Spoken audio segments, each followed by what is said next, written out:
सूरह फातिहा 100 मरतबा पढ़कर जो दुआ मांगी जाए वो कबूल होती है। सूरह बकरा की तिलावत से शैतान घर से भाग जाता है। आयतल कुर्सी पढ़ने से मोहताजी दूर होती है। सूरह कहफ को हमेशा पढ़ने वाला दज्जाल के फितनों से महफूज रहेगा।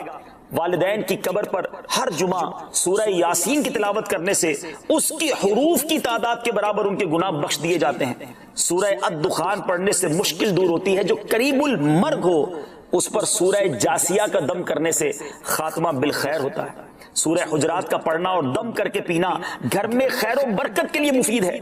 सूरह काफ पढ़ने से जो बाग होते हैं उनके फलों में कसरत होती है। सुभान अल्लाह। सूरह रहमान 11 बार पढ़ने से तमाम मकासद पूरे होते हैं। सूरह वाक़िया जो शख्स रोजाना पढ़ेगा उसे कभी फाका ना होगा। सूरह मुल्क को हर रात पढ़ने वाला अज़ाबे कब्र से महफूज रहेगा।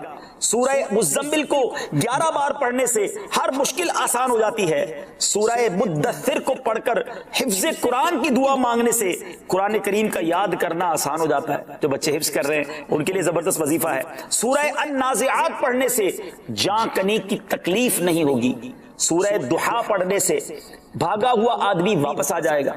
सूरह अलम नशरह को जिस माल पर पढ़ दिया जाए उसमें खूब बरकत होती है। सूरह तीन व ज़ैतून जो है 3 मरतबा पढ़ने से अखलाक और किरदार बेहतर होते हैं। सूरह अलक में जोड़ों के दर्द का इलाज है। सूरह कदर जो सुबह शाम पढ़े अल्लाह अज़्ज़ व जल उसकी इज्जत बढ़ा देगा। सूरह बय्यिना बर्स और यरकान का इलाज है। जिस आदमी या जानवर को नजर लगी हो उस पर सूरह आदियात का दम मुफीद है। सूरह कारिया पढ़ने से बलाओं से हिफाजत रहती है। सूरह तकासुर को 300 बार पढ़ने से जल्द कर्ज अदा हो जाता है। कई लोग कहते हैं जनाब कर्ज बहुत है, चले कुरान का वजीफा ले लें, अल्हाकुमुत तकासुर। ये जो सूरत है 300 बार पढ़ने से बहुत जल्द कर्ज उतर जाता है। सूरह असर पढ़ने से गम दूर हो जाता है। सूरह हुमज़ा और सूरह फील दुश्मन के शर से हिफाजत के लिए और सूरह कुरैश जान की हिफाजत के लिए बड़ी मुजर्रब है, बड़ा कमाल का वजीफा है। सूरह माऊन बड़ी मुश्किल के वक्त में पढ़ना बहुत मुफीद है। सूरह कौसर की तिलावत से बे औलाद साहिब औलाद हो जाता है। कई बे औलाद भी वज़ाइफ मांग रहे होते हैं। सूरह काफिरून चौथाई कुरान के बराबर है। सूरह ज़िलज़ाल निस्फ कुरान के बराबर है। सूरह इखलास तिहाई कुरान के बराबर है। और सूरह फलक और सूरह नास से जिन और शैतान और हासिदों के शर से हिफाजत रहती है। फिर क्यों ना हम कुरान से दोस्ती कर लें, क्यों ना कुरान को अपना विर्द बना लें। दुरूद पाक पढ़ने के बेशुमार फजाइल व बरकात हैं। नबी अकरम नूरे मुजस्सम सल्लल्लाहु ताला अलैहि वसल्लम का फरमाने आलीशान है, शबे जुमा और रोजे जुमा यानी जुमेरात का सूरज डूबने से लेकर जुमे का सूरज डूबने तक मुझ पर दुरूद पाक की कसरत किया करो। जो ऐसा करेगा रोजे कयामत में उसकी गवाही दूंगा और शफाअत भी करूंगा। सुभान अल्लाह। यानी ये जो वक्त गुजर रहा है शबे जुमा और रोजे जुमा, ये कसरत से दुरूद पाक पढ़ने का वक्त है।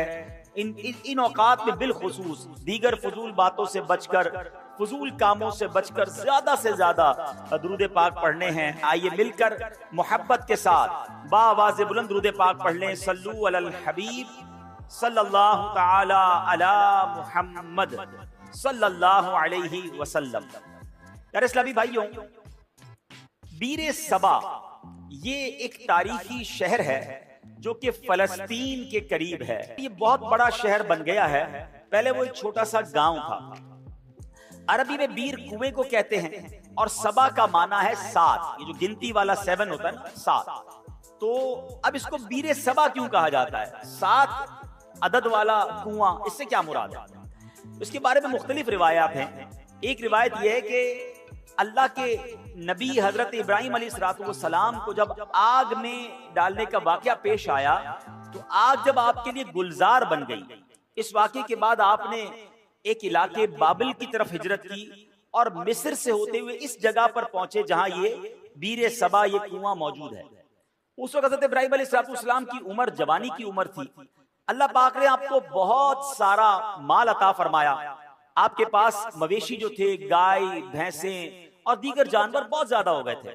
यहां तक के लोग आपको शेखे सालेह, नेक बुजुर्ग के नाम से पुकारते थे। अल्लाह के आप नबी भी थे तो आपसे बड़ी लोग मोहब्बत करते थे, आपको शेखे सालेह कह के पुकारते थे। अब ये हुआ कि आपकी कुछ लोगों ने बेअदबी की और आपसे कहने लगे कि आप यहां से चले जाए। हज़रत इब्राहीम अलैहिस्सलाम ने कोई लड़ाई झगड़ा नहीं किया, अपना सामान उठाया और आप उस इलाके से चले गए और जबरून नामी शहर तशरीफ ले गए, जिसको आजकल उस शहर को अल खलील कहते हैं। बहरहाल अल्लाह करीम अंबिया किराम की ये अदबी कैसे मुआफ फरमाता। अल्लाह पाक तो अपने नबियों से बड़ी मोहब्बत फरमाता है, रब्बे करीम बेअदबों को जरूर सजा देता है। अब क्या हुआ कि उस इलाके के लोगों को ये सजा मिली कि जब वो उस कुएं के पास पहुंचे जहां से पानी लेते थे, उस सारा कुआं जो है वो सूख गया था, बल्कि इस शहर में जितने भी कुएं थे सारे ही सूख गए थे। ये लोग बड़े परेशान हुए कि पानी का एक कतरा नहीं, किधर गया पानी। तो कुछ लोगों ने कहा कि शेख साले की बेअदबी की है, अल्लाह के नेक बंदे को हमने तंग किया है, ये हो सकता है इसी वजह से बेअदबी की हमें सजा मिली है। अब ये लोग फिर हज़रत इब्राहीम की बारगाह में हाजिर हुए, माफी मांगने लगे कि हुजूर हमें माफ कर दें, हमने आपको बाहर निकाल दिया, हुजूर वापस आ जाएं, इस शहर में फिर करम फरमाएं। हज़रत इब्राहीम अलैहिस्सलाम ने कहा कि मैं तो नहीं आता, अब तुम मेरी 7 बकरियां ले जाओ, एक एक बकरी को एक एक कुएं के पास खड़ी कर दो, जैसे ही वो बकरियां कुएं के पास पहुंचेगी इंशाअल्लाह कुएं में पानी वापस आ जाएगा। अब ये लोग 7 बाबरकत बकरियां लेकर वापस आए।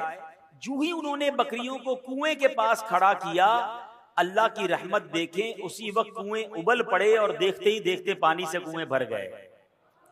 इसी वजह से इस मकाम का नाम बीरे सबा यानी 7 बकरियों वाला कुआं, ये नाम मशहूर हो गया। मेरे प्यारे इस्लामी भाइयों, इस वाक़े से क्या सीखने को मिलता है? पहले तो हजरत इब्राहीम अलैहिस्सलाम की क्या शान है, जो जुल्हिज्जा का महीना है, हजरत इब्राहीम की हमें याद दिलाता है। जितने हज के अरकान हैं उसमें हजरत इब्राहीम की, हजरत इस्माइल की, बीबी हाजरा की यादें हैं। सफ़ा मरवा पर जाएं तो बीबी हाजरा की याद आती है। और सुभान अल्लाह, आप अबुल अंबिया हैं। याद रखिए, हजरत इब्राहीम के बाद जितने भी अंबिया आए इस दुनिया में, सब के सब हजरत इब्राहीम अलैहिस्सलाम की औलाद में से। हजरत इब्राहीम का मकाम सरकारे दो आलम सल्लल्लाहु अलैहि वसल्लम के बाद कायनात में सबसे अफजल अगर कोई हस्ती है तो वो हजरत इब्राहीम अलैहिस्सलाम हैं। और सुभान अल्लाह, हजरत इब्राहीम की जहां और बहुत सारी बरकतें हैं, आपकी एक और शान ये भी है कि आपका जो चेहरा अनवर है वो सरकारे दो आलम अलैहिस्सलाम से बड़ी मुशाबहत रखता था। मेरे आका अलैहिस्सलाम फरमाते, जिसको इब्राहीम को देखना हो वो मुझे देखे। हैं, नबी पाक के चेहरा अनवर से हजरत इब्राहीम अलैहिस्सलाम का चेहरा बड़ा मिलता।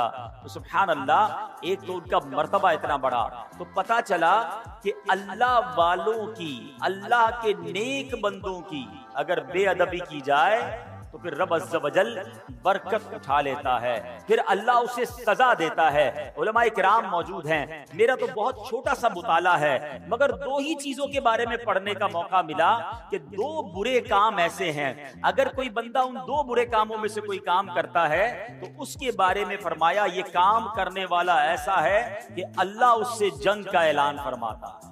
ये कितने बड़े बुरे काम होंगे? वो 2 बुरे काम कौन से हैं?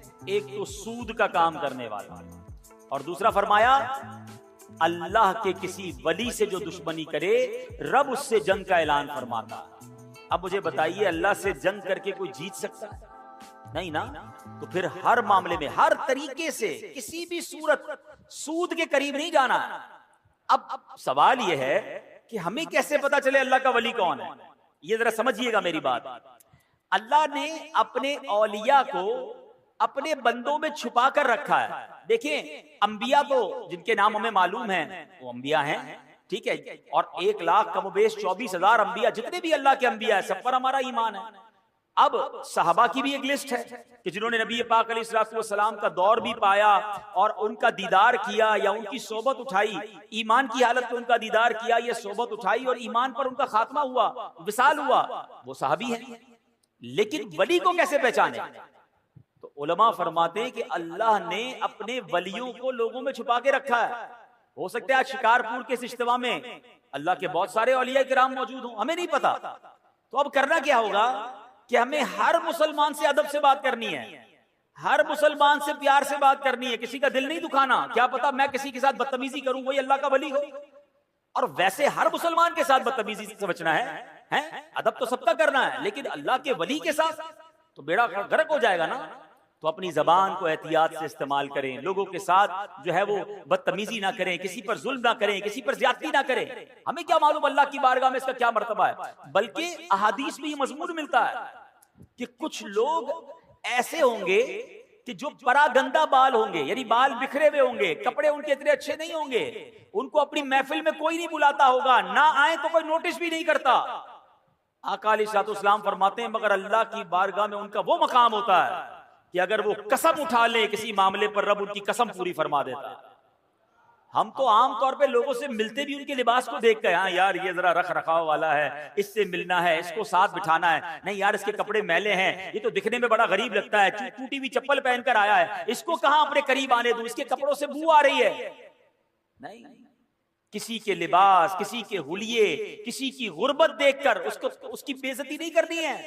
सबके साथ प्यार से पेश आए। हमें नहीं पता अगर वो अल्लाह का वली हुआ और किसी मामले में हमसे नाराज हो गया ना, तो चलती गाड़ी रुक जानी है, सारे बने काम बिगड़ जाने, क्योंकि रब का वली है, रब का दोस्त है। हमें नहीं पता हम किसी के साथ ज्यादती करें और फिर जब रब बदला दे, रब की कुदरत की तरफ से बदला आता है, तो हम मारे जाएंगे, हम तबाह बर्बाद हो जाएंगे। तो ऐ मेरे प्यारे इस्लामी भाइयों, पहला मदनी फूल ये लेकर जाइए, किसी मुसलमान के साथ ज्यादती नहीं होनी चाहिए, किसी मुसलमान को तकलीफ ना पहुंचाएं। हदीस पाक में आता है मन आज़ा मुस्लिमन फकत आज़ानी, मेरे आका फरमाते जिसने किसी मुसलमान को तकलीफ दी वो ऐसा है जैसा उसने मुझे तकलीफ दी। फरमाया वमन आज़ानी फकत आज़ल्लाह, और जिसने मुझे तकलीफ दी वो ऐसा है जैसे उसने अल्लाह को तकलीफ पहुंचाई। बात कहां तक जाती है एक मुसलमान को तकलीफ देने में। अब वो सोचे जो मुसलमानों को गालियां देते हैं, वो सोचे जो मुसलमानों का माल दबाते हैं, वो सोचे जो चोरियां करते हैं, जो जमीन पर कब्जा कर लेते हैं, जो यतीम बेवाओं का बल्कि अपनी बहनों का विरसा दबा लेते हैं, तो क्या जवाब देंगे अल्लाह की बारगाह में? कैसे जवाब देंगे? तो कभी किसी को हमारी तरफ से तकलीफ ना हो, इस बात का ख्याल रखें। फिर इस वाकये से एक और बात सीखने को क्या मिली, सुभान अल्लाह, के तबर्रुकात की क्या वैल्यू है। हजरत इब्राहिम खुद नहीं गए, आपने 7 बकरियां भेज दी, और जब वो 7 बकरियां जाती हैं उसकी बरकत से सुभान अल्लाह उन कुओं में पानी आ जाता है। तो पता ये चला कि अल्लाह के जो औलिया होते हैं, रब के करीब जो लोग होते हैं, उनके कुर्ब वाली तबर्रुक वाली चीजों में भी बड़ी बरकत होती है। इन तबर्रुकात की बरकत से मुश्किलात टल जाती हैं, परेशानियां हल होती हैं, दिलों को सुकून मिलता है, बीमारियां दूर होती हैं। अरे जनाब, लोग कहते हैं तबर्रुक की कोई रेफरेंस दीजिए, तबर्रुक कैसे हो गया और तबर्रुक का क्या जनाब कोई हकीकत है। अरे आपने अगर कुरान पढ़ा होता तो ये सवाल कभी जहन में पैदा ना होता। पढ़िए सूरह यूसुफ, पढ़िए उसकी तफसीर। हजरत याकूब अलैहिस्सलाम जब हजरत यूसुफ की याद में आंसू बहाते थे, आपकी बीनाई का ज़ौफ पड़ गया, बीनाई कमजोर हो गई। बहुत तवील वाकया है। हजरत यूसुफ को जब पता चला, जब आप मिस्र के बादशाह बन चुके थे, अल्लाह अकबर, हजरत यूसुफ भी अल्लाह के नबी हैं। जरा गौर से बात सुनिएगा, हजरत याकूब भी अल्लाह के नबी हैं। ये दोनों नबी अल्लाह से यकीनन दुआ कर सकते हैं, मगर हजरत यूसुफ अपने भाई को कहते हैं ऐसा करो, मेरा ये कमीज जो है ले जाओ मेरे वालिद के पास, उनकी आंखों पर रख देना, अल्लाह इसकी बरकत से उनकी बीनाई का ज़ौफ दूर कर देगा। और ये वाकया कुरान में बयान हो रहा है। अगर तबर्रुक की वैल्यू ना होती तो हजरत यूसुफ दुआ फरमाते, यकीनन अल्लाह के नबी हैं, वो दुआ फरमाते, अल्लाह जरूर दुआ करम फरमाता। मगर सुभान अल्लाह, ये कुरान का वाकया बता रहा है कि अल्लाह वालों की निस्बत रखने वाली चीज में अल्लाह करीम ने अपनी रहमतों से बरकत डाली है। तो तबर्रुक की अहमियत समझिए, और अल्लाह वालों का अगर कोई तबर्रुक मिल जाए तो उसका अदब करना चाहिए। एक जुमला याद कर लीजिए, बाअदब बानसीब, और बेअदब बदनसीब। जो अदब नहीं करता उसको बरकतें नहीं मिलती। सुभान अल्लाह, हजरत इब्राहिम की बात चल रही है। कुरान मजीद फुरकान हमीद में तबर्रुकात की बात हो रही है ना। आओ एक और तबर्रुक के बारे में बताता हूं जिसका जिक्र कुरान में मौजूद है, और जिस तबर्रुक को देखने की बल्कि उसके करीब नमाज पढ़ने की हर मुसलमान के दिल में आरज़ू होती है। और वो कौन सा तबर्रुक है? अल्लाह कुरान में फरमाता है वत्तखिज़ू मिन मक़ामि इब्राहीम मुसल्ला, और है मुसलमानों तुम इब्राहिम के खड़े होने की जगह को नमाज का मकाम बनाओ। मकाम इब्राहिम क्या है? एक पत्थर है, हजरत इब्राहिम अलैहिस्सलाम इस पत्थर पर खड़े होकर काबे की आपने तामीर फरमाई। और सुभान अल्लाह, ये कमाल का पत्थर है। अब देखिए, आज शिकारपुर के इस फैजान मदीना में हम बैठे हैं, इसकी छत जब बनी होगी किसी इंसान का हाथ तो नहीं पहुंचा होगा ना, कोई ना कोई लिफ्ट लगाई गई होगी, उसके बाद वो शटरिंग लगाते हैं, मजदूर ऊपर चढ़ते हैं और चढ़कर काम करते हैं। अगला फ्लोर हो तो एक और लिफ्ट लगाई जाती है, जितना कद होता है वहां तक बंदे का हाथ पहुंचता है, उसके ऊपर के लिए किसी लिफ्टर की जरूरत पड़ती है। सुभान अल्लाह, 5000 साल से पुरानी बात है, जब हजरत इब्राहिम काबे की तामीर कर रहे थे। बताओ ना, हजरत इब्राहिम ने ये कद से ऊपर पत्थर कैसे रखे होंगे। सुभान अल्लाह, तफासीर में ये मिलता है कि जिस पत्थर पर हजरत इब्राहिम खड़े होकर काबे की तामीर कर रहे थे, हजरत इस्माइल पत्थर पकड़ाते जाते, हजरत इब्राहिम पत्थर रखते जाते, और जब ये दीवार ऊंची हो जाती, मकाम इब्राहिम भी ऊंचा होता चला जाता। मकाम इब्राहिम जो पत्थर है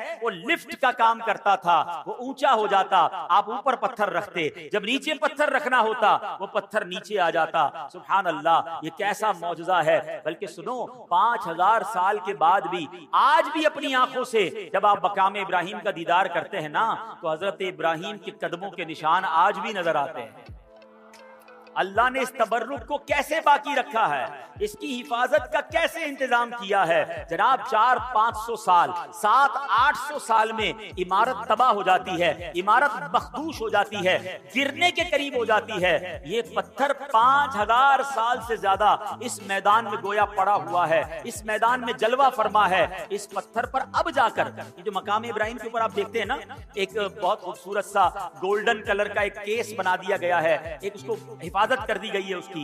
ये पहले ऐसा नहीं था, ये 200-400 साल पहले हुआ होगा। हजारों साल से खुले मैदान में ये पत्थर मौजूद है। हजारों बारिशें गुजरी, हजारों आंधियां गुजरी, मौसम आगे पीछे हुए, मगर उस पत्थर पर आज भी हजरत इब्राहिम के कदमों के निशान मौजूद हैं। ये कैसा मौजूदा है कि हम अपनी आंखों से देख रहे हैं। अब जरा आगे चलिए, अब जरा बताइए, कुरान कहता है इस मुबारक पत्थर को मुसल्ला बनाया जाए, मुसल्ला बनाने का हुक्म दिया। इसका मतलब क्या हुआ कि काबे के सामने ऐसी जगह खड़े होकर नमाज पढ़ो कि मकाम इब्राहिम तुम्हारे और काबे के दरमियान में आए। यानी जब तवाफ के बाद जो नवाफिल पढ़े जाते हैं, जो जिसको वाजिबुत तवाफ कहा जाता है, वो इस जगह खड़े होकर पढ़ना मुस्तहब है। हजरत अब्दुल्लाह बिन अमर बिन आस फरमाते हैं रहमतुल्लाहि तआला अलैह, खैरुल मस्जिदी खल्फल मकामी व अन यमीनिल इमाम, यानी पूरी जमीन में सजदा करने के लिए 2 जगह बेहतरीन हैं। नंबर 1 मकाम इब्राहिम के पीछे, और नंबर 2 हम जब भी नमाज जमात से पढ़ें तो इमाम साहब की सीधी जानिब। सुभान अल्लाह, ये भी पता चला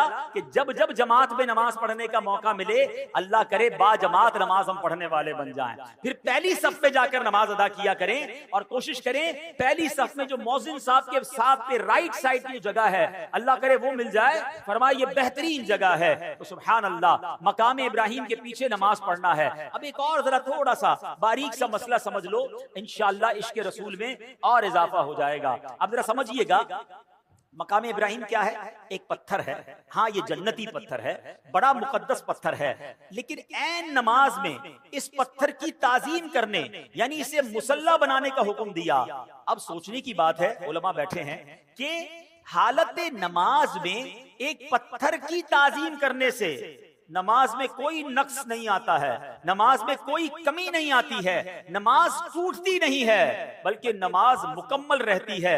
बल्कि तो भला खुद अंबिया इकराम अलैहिस्सलाम, बल्कि नबियों के इमाम जनाब रसूलुल्लाह सल्लल्लाहु अलैहि वसल्लम का अगर किसी को नमाज में ख्याल आ जाए तो उसकी नमाज में कैसे खलल वाक़ होगा, उसकी नमाज में क्या कमी आ जाएगी। सुभान अल्लाह, सच यही है कि हालत नमाज में नबी की ताजीम का ख्याल आने से नमाज टूटती नहीं, बल्कि कामिल और अकमल हो जाती है। किसी आशिक ने क्या खूब कहा, किया क्या करम किया तेरी याद ने, मुझे आ जगाया नमाज में, क्या करम किया तेरी याद ने, मुझे आ जगाया मेरी नमाज में, मेरे वो भी सजदे अदा हुए जो कज़ा हुए थे नमाज में। अल्लाह अकबर, यानी नबी पाक की याद अगर नमाज में आ जाती है तो गफलत की नींद उड़ जाती है। और सुभान अल्लाह, नमाज का तोहफा भी तो नबी पाक ने हमें दिया है। नमाज की तालीम भी नबी पाक अलैहिस्सलाम ने हमें दी है। तो सुभान अल्लाह, ये है जनाब तबरुकात की हैसियत और तबरुकात की बरकत। अल्लाह से दुआ करते हैं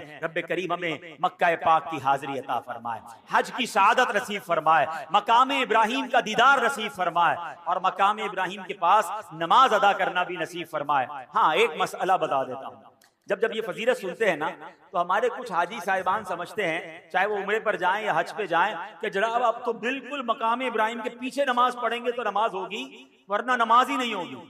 तो अब उसके लिए वो जनाब तवाफ रोक कर 4-5 बंदे हाथ बांध लेते हैं कि नहीं भाई इधर ही नमाज पढ़नी है। अब उस पर हजारों लोग गुजर रहे होते हैं और अब माशाल्लाह तवाफ में तादाद भी ज्यादा होती है।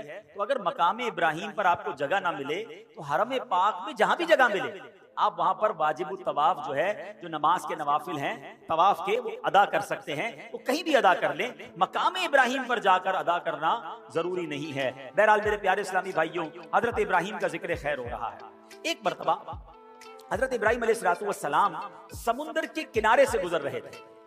आप सुभान अल्लाह, आप अलैहिस्सलाम ने देखा कि एक लाश पड़ी हुई है।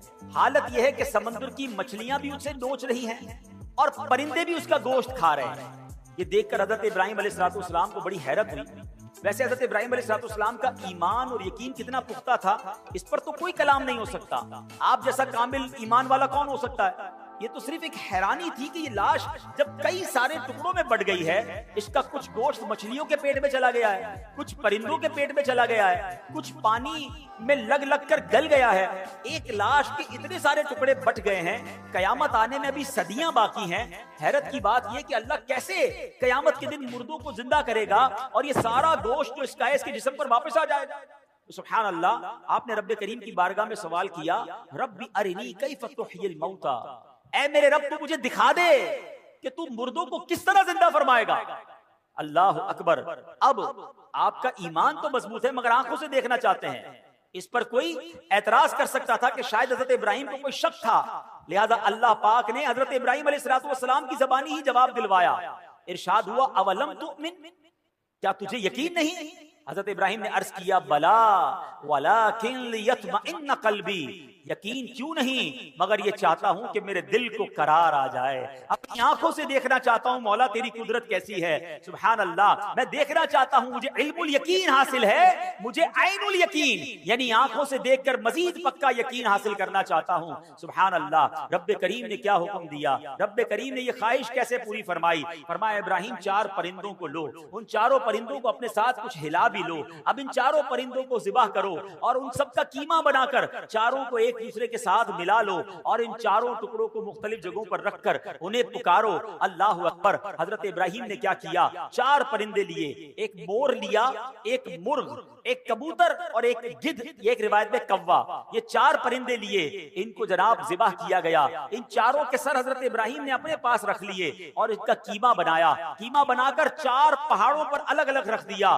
कितना मिक्सचर हो चुका है। और अब हजरत इब्राहिम पुकारते हैं, ए कबूतर, ए मोर, या अय्यतुहल हमामा, या अय्युहद्दीक। आपने अपनी आंखों से देखा कि वो कीमे के अज्जा उड़ने लगे और सारे परिंदे दोबारा बन गए। सर नहीं है मगर दौड़ते हुए आए और हजरत इब्राहिम के पास जो सर रखे हुए थे, अपने अपने सर को गोया अपने सर में लगाया, अपनी गर्दन में लगाया और वो दाना चुगने लगे, फिर से जिंदा हो गए। अल्लाह अकबर। अल्लाह करीम ने हजरत इब्राहिम के सामने अपनी कुदरत का क्या शानदार नजारा दिखाया। ये वाकया कुरान में मौजूद है मगर सुभान अल्लाह, इस वाकये से हमें बहुत सारी बातें सीखने को मिलती हैं। पहली बात तो ये सीखने को मिली है कि मेरे रब की कुदरत कैसी है। मेरा रब जो चाहे वो करने पर कादिर है। इन्नल्लाह अला कुल्लि शैइन कदीर। और दूसरी बात कि हजरत इब्राहिम ने परिंदों को पुकारा है। कुरान कहता है, ए इब्राहिम इन परिंदों को पुकारो, और आपने पुकारा, या अय्युहद्दी, या अय्यतुहल हमामा, ए कबूतर, ए गिद्ध, ए मोर, चारों परिंदों को पुकारा। सवाल यह है, परिंदे तो मर चुके थे, बल्कि उनका तो कीमा भी बन चुका था। तो कीमा बने हुए मरे हुए परिंदों को पुकारना जायज या कहकर पुकारना जायज? तो अगर आज कोई इश्क रसूल में डूबकर या रसूल अल्लाह कहे है तो उसको तो कोई प्रॉब्लम नहीं किसी को होनी चाहिए है। अल्लाह के नबी पुकार रहे, कुरान में रब फरमा रहा है पुकारो। अगर कोई सहाबी रसूल को पुकारता है, या सिद्दीक, या उमर, या उस्मान, या हैदर, तो कोई हर्ज नहीं है। हैं, गौसे पाक को पुकारे, दाता हुजूर को पुकारे, हजरत इमाम हसन इमाम हुसैन को पुकारे। तो नबी अल्लाह जो होते हैं वो हयात होते हैं, अपनी कब्रों में रिस्क पाते हैं, ये तो हदीस पाक में मौजूद है। तो अगर कोई आज या रसूल अल्लाह कहे तो इसमें कोई हरज नहीं, बल्कि चले एक और बड़ा आसान तरीके से समझा देता हूं। ये तो मेरे कुरान की बात की है, हदीस पाक तकरीबन सभी लोगों को ये दुआ याद होगी जब हम कब्रिस्तान जाते हैं। मिशकात शरीफ की हदीस में भी ये दुआ मौजूद है और कई सारे लोगों को याद होगी। कब्रिस्तान की दुआ याद है ना, अस्सलामु अलैकुम या अहलल कुबूरी यगफिरुल्लाहु लना व लकुम व अंतुम सलफुना व नहनु बिल असर। क्या खूबसूरत दुआ है, बल्कि इस दुआ में एक मैसेज भी बड़ा प्यारा है। अल्लाह करे कब्रिस्तान जाएं तो ये दुआ का मैसेज भी तो समझे। माना क्या बनता है इस दुआ का, अस्सलामु अलैकुम या अहलल कुबूर, है कब्र वालों तुम पर सलाम हो, यगफिरुल्लाहु लना व लकुम, अल्लाह तुम्हारी और हमारी मगफिरत फरमाए, व अंतुम सलफुना, तुम पहले चले गए, व नहनु बिल असर, हमें पीछे आना है। काश कब्रिस्तान जाकर ये बात समझ आ जाए कि ये पहले चले गए, हमारी बारी आने वाली है, मुझे भी इसी कब्र में जाना है, मेरा भी सब कुछ पीछे रह जाएगा। मैं दुनिया के पीछे इतना ना भागूं कि कब्र में जब जाऊं तो वहां मार पड़े। काश इस दुआ से हम ये सबक हासिल करें। और सुभान अल्लाह, एक मसला क्या हल हो गया, मुझे बताइए, कब्रिस्तान शिकारपुर में भी होगा ना, कब्रिस्तान में नेक लोग भी दफन हुए होंगे, गुनाहगार भी दफन हुए होंगे, नमाजी भी गया होगा, बेनमाजी भी गया होगा, इबादत गुजार भी गया होगा, शराबी भी गया होगा। सारे कब्रिस्तान वालों को जाकर आप क्या कहते हैं, अस्सलामु अलैकुम या अहलल कुबूर, नेक की कब्र पर भी या अहलल कुबूर, गुनाहगार की कब्र पर भी या अहलल कुबूर। मुझे बताओ, एक आम मुसलमान को या अहलल कुबूर कहने की इजाजत हदीस पाक के जरिए है, ये दुआ मौजूद है, नबी पाक ये दुआ कहते हैं। तो अगर मैं दाता हुजूर के कदमों में जाकर कहूं कि या दाता हुजूर, तो इसमें क्या प्रॉब्लम है जनाब, ये तो हदीस पाक से साबित है। तो इसमें कंफ्यूज ना हुआ करें, उम्मीद है ये मसला भी दूर हो गया होगा। अच्छा, यहाँ उलमा ने एक बड़ी प्यारी और भी बात सिखाई, सूफियाना तफसीर की है इस वाक़े की। ये जो चार परिंदे हैं ना, कबूतर, मोर, और गिद्ध, फरमाया इन चारों में एक बुरी खसलत है। जो मोर है ना, उसको अपनी खूबसूरती पर बड़ा नाज है, घमंड, तकब्बुर। जो मुर्ग है उसमें बड़ी शहवत होती है। फरमाया कबूतर भी जो है अपनी ऊंची उड़ान पर बहुत ज्यादा गुरूर करता है, और गिद्ध जो है उसके अंदर बड़ी लालच होती है। क्या खूबसूरत बात उलमा कहते हैं, ये चार बुरी आदतें हैं। हजरत इब्राहिम ने ज़िबा किया ना इन चार परिंदों को, अगर तुम भी अपने दिल से इन चार बुरी आदतों को निकाल दो, इन चार बुरी खसलतों को ज़िबा कर दो, उस रब्बे करीम ने चार मरे हुए परिंदों को जिंदा किया था, वो तुम्हारे मुर्दा दिल को भी जिंदा फरमा देगा, तुम्हारे दिल में भी नूरुन अला नूर हो जाएगा। बस इन बुरी खसलतों से अपने आप को बचाना है। सुभान अल्लाह। अब एक और बात सीखनी है इस वाक़े से, जो आज के दौर में बड़ी इंपॉर्टेंट है। हजरत इब्राहिम का ईमान कितना मजबूत है, पहले ये बात समझना। उनके ईमान का सदका अल्लाह अता फरमा दे। ऐसा ईमान था कि इतनी बड़ी आग में आपको डाला जा रहा था। आपकी उम्र कितनी थी उस वक्त? 18-20 साल। फरिश्ते आए थे आपके पास, ए इब्राहिम हमें कहिए हम बारिश बरसा देते हैं। हवा का फरिश्ता आया, ए इब्राहिम आप कहें तो हवा चलाकर आग बुझा देते हैं। आपने कहा नहीं, मुझे तुम में से किसी से हाजत नहीं। जब बिल्कुल आग में फेंका जाने लगा, हजरत जिब्राइल आए, ए इब्राहिम आप मेरे लिए कोई काम हो तो बताएं। आपने फरमाया मुझे तुम्हारी कोई हाजत नहीं है। हजरत जिब्राइल कहते हैं, ए इब्राहिम फिर अल्लाह ही से अर्ज कर दीजिए कि वो आपको इस आग से बचा ले। ईमान की ताकत देखें, अल्लाह पर भरोसा देखें। हजरत इब्राहिम कहते हैं मेरा रब देख रहा है, उसने बचाना होगा तो वो बचा लेगा, वो जो चाहे मैं उसमें राजी हूं। अल्लाह अकबर। ये ईमान था। हजरत इब्राहिम के ईमान की बात करते हो, आपके ईमान का लेवल ये है कि आपको हुक्म मिला अपनी जौजा को, अपने दूध पीते बच्चे को एक सहरा में छोड़कर आ जाओ, जहां पानी भी नहीं है, जहां आबादी भी नहीं है। आप उस जगह पर छोड़ आए और फिर मक्का आबाद हो गया। आपको कहा जाता है अपने बेटे को ज़िबाह करो, आप अपने बेटे को ज़िबाह करने चल पड़ते हैं। अरे ऐसा ईमान! अल्लाह अकबर। शायर मशरिक कहते हैं ना, अगर आज भी हो इब्राहिम सा ईमान पैदा। हाँ, प्रॉब्लम यही है, हमारे ईमान में ही कमजोरी हो गई है। ईमान मजबूत हो जाए तो क्या होगा? वो कहते हैं अगर आज भी हो इब्राहिम सा ईमान पैदा, आग कर सकती है अंदाज़े गुलिस्तां पैदा। आज भी आग बाग बन सकती है। आप गम की आग में है ना, परेशानी की आग में है, अगर किसी और मुसीबत में है अपना ईमान मजबूत कर लो, अपना अकीदा मजबूत कर लो, अल्लाह पर भरोसा मजबूत कर लो। तुम्हारी गमों की आग जो है वो आज गुलजार बन जाएगी। मगर समझ ये आया कि हजरत इब्राहिम अलैहिस्सलाम को अपने ईमान को मजीद मजबूत करना था। सीखने को ये मिला कि हमें भी ये काम करते रहना है कि हमारा ईमान भी मजबूत हो जाए, कहीं ईमान कमजोर ना हो जाए। ईमान की फिक्र करनी है। हदीस पाक में आया एक जमाना आएगा, आदमी सुबह को मोमिन होगा, शाम को काफिर होगा, और शाम को मोमिन होगा तो सुबह काफिर होगा।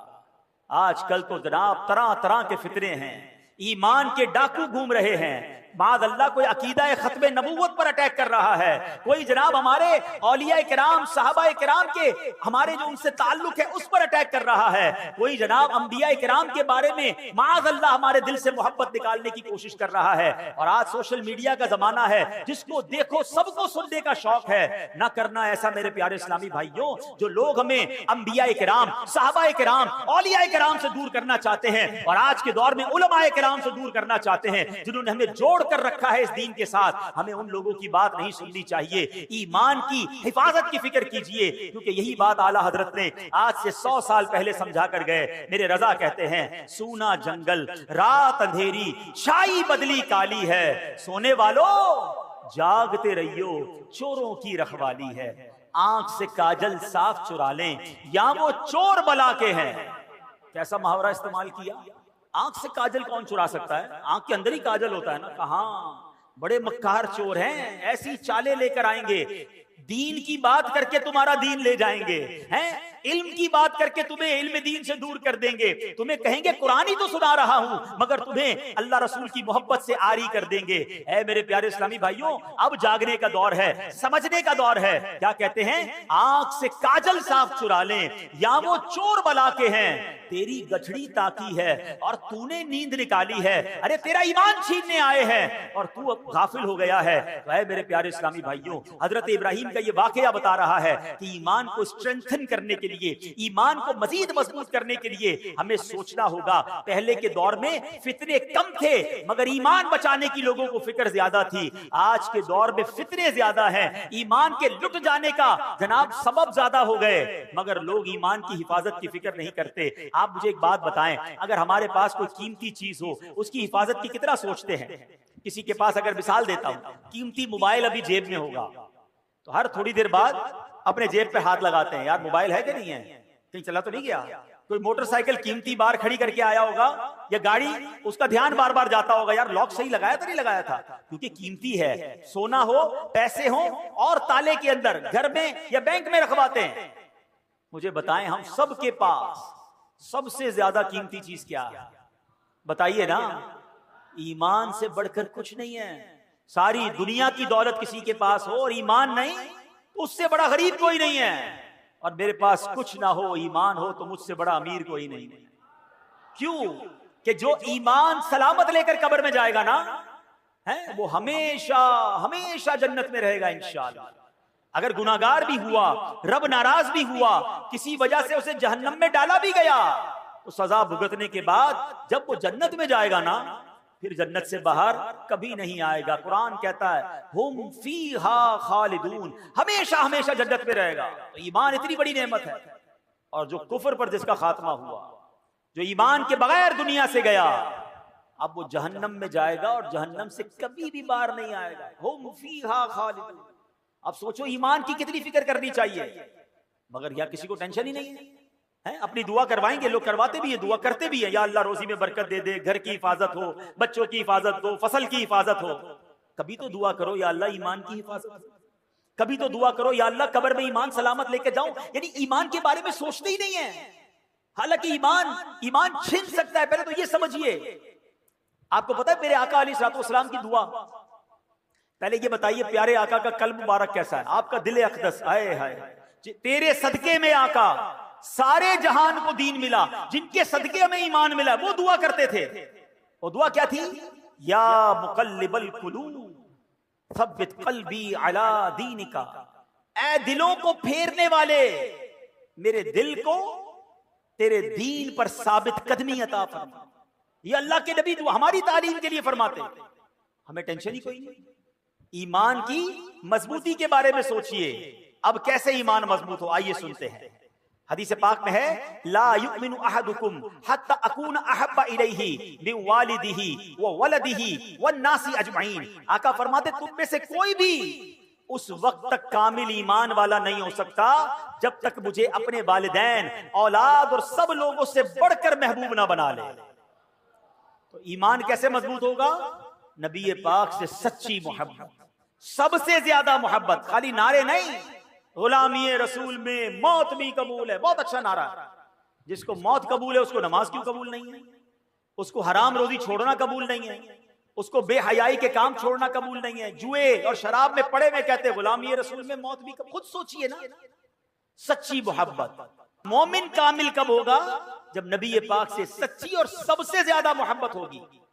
एक और ईमान मजबूत करने वाले काम सुने। आका फरमाते हैं, औसकु उरल ईमानी अल हुब्बु फिल्लाह। आका फरमाते हैं, अल्लाह पाक की रिजा के लिए अल्लाह पाक के बंदों से मोहब्बत करना ईमान की सबसे मजबूत रस्सी है। तो पता चला अल्लाह के नेक बंदों, वलियों, सहाबा, अहले बैत से मोहब्बत करना, उनसे अपना रूहानी ताल्लुक मजबूत करने से हमारा ईमान पक्का होता है। तो अल्लाह वालों से मोहब्बत करें, अल्लाह के बंदों से मोहब्बत करें, दुश्मनियां छोड़ दें।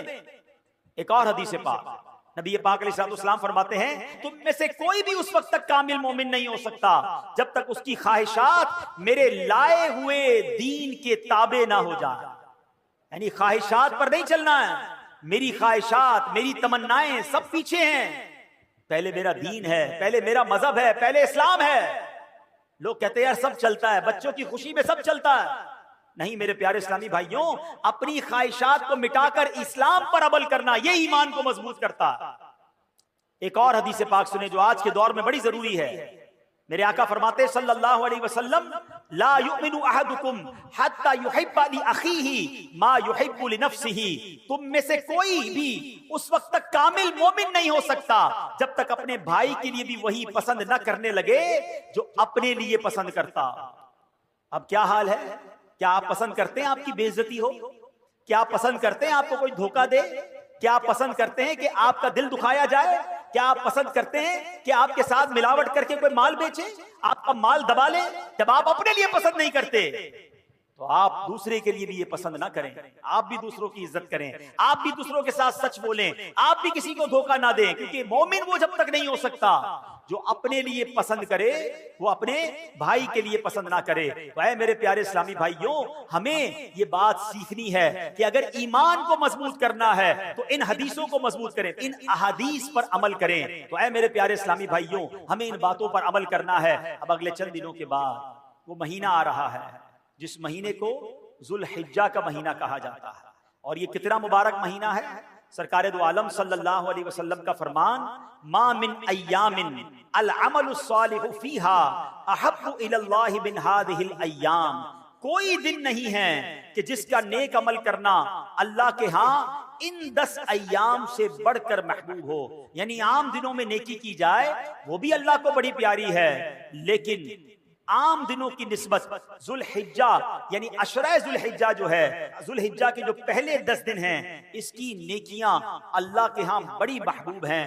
और आगे एक रिवायत में है, वल अमलु फीहिन्ना युदाअफु सबउ मियाति दिअफिन। इन दिनों में नेकी का सवाब 700 गुना बढ़ा दिया जाता है। तो सुभान अल्लाह, इन 10 दिनों में खूब नेकियां कीजिए। हो सके तो 9 दिन रोजे रखिए।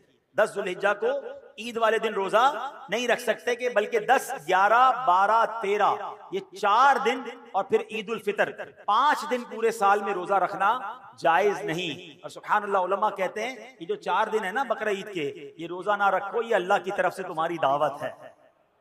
हाँ, बाकी 9 दिन खूब रोजा रखे, इबादत करें। और सुभान अल्लाह, इन दिनों में हाजी अपनी जिंदगी के खुशगवार यादगार अय्याम मना रहे होते हैं। अल्लाह जो इस साल हज पर जा रहे हैं उनका हज कबूल फरमाए, और जो तड़प रहे हैं रब्बे करीम हमें भी उस दर की हाजिरी नसीब फरमाए।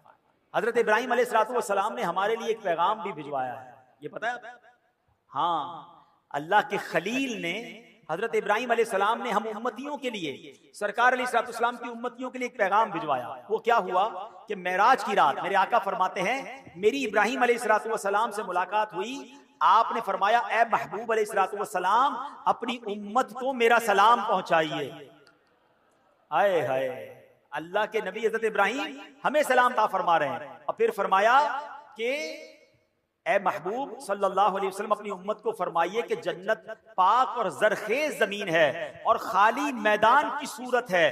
बेशक यहाँ के बागात सुभान अल्लाह, अल्हम्दुलिल्लाह, ला इलाहा इल्लल्लाह और अल्लाहु अकबर हैं। यानी जन्नत की जमीन खाली है। बंदा जब ये तस्बीह करता है उस जन्नत में दरख्त लगते रहते हैं। या रसूल अल्लाह अपनी उम्मत से फरमाइए इन कलिमात का कसरत से जिक्र किया करें ताकि जन्नत में उनके लिए ज्यादा से ज्यादा बागात लगते रहें। काश हम दरख्त लगाने लगे तो कुछ मौसम भी ठीक हो जाए। दावत इस्लामी का शोबा FGRF इंशाअल्लाह अगस्त में शजरकारी करेगा। मुझे लगता है अहलियान पाकिस्तान को इस गर्मी से तो अब लग पता गया होगा कि अगर हम दरख्त लगा लेते और ज्यादा लगाते तो शायद इस मौसम में फर्क पड़ जाता। अब तो साइंटिफिकली भी प्रूफ हो गया है कि जिस मोहल्ले में दरख्त ज्यादा हो वहां टेम्परेचर भी कम होता है। लोग अपनी गाड़ी पार्क करने के लिए, अपना जानवर बांधने के लिए दरख्त तो जरूर ढूंढते हैं मगर दरख्त नहीं लगाते। अल्लाह करे मेरी बात अहलियान पाकिस्तान सुन लें। तमाम 24 करोड़ पाकिस्तानी सिर्फ एक एक पौधा लगा लें और उस पौधे को दरख्त बनाएं। पौधा लगाकर भूल ना जाएं, उसको दरख्त बना लें तो इंशाअल्लाह अगले 2-4 सालों में हमारा वतन सरसब्ज व शादाब हो जाएगा। हमारी आने वाली नस्लों को अच्छा मौसम मिलेगा, ठंडी हवाएं मिलेंगी और इंशाअल्लाह ऑक्सीजन की फैक्ट्रियां मिलेंगी। चले पहले तो ये नियत कर लें कि इंशाअल्लाह सवाब की नियत से हम दावत इस्लामी वालों के साथ इस साल शजरकारी भी करेंगे इंशाअल्लाह। ये तो हो गई दुनिया में शजरकारी। अब जन्नत में दरख्त लगाने वो तो और आसान है। हजरत इब्राहीम ने कैसा प्यारा काम दे दिया। चलो मिलकर पहले तो हम अल्लाह के खलील की इस खूबसूरत पैगाम पर लब्बैक कहते हैं। सब मिलकर कहिए सुभान अल्लाह, अल्हम्दुलिल्लाह, अल्लाहु अकबर, ला इलाहा इल्लल्लाह, मुहम्मदुर रसूलुल्लाह सल्लल्लाहु ताला अलैहि वसल्लम। ना खड़े हुए, ना पसीना बहा, ना पैसे खर्च हुए। अल्लाह कबूल फरमा ले तो सबके जन्नत में 4-4 दरख्त लग गए। इतना आसान है तो फिर क्यों ना पौधे लगाया करें। तो प्लीज अपने लिए जन्नत में जाने का सामान करें। ये फजूल बातों से जान छुड़ाएं और अल्लाह का जिक्र करते रहा करें। सुभान अल्लाह, अल्हम्दुलिल्लाह, अल्लाहु अकबर, ला इलाहा इल्लल्लाह पढ़ते रहा करें ताकि जन्नत में दरख्त लगे।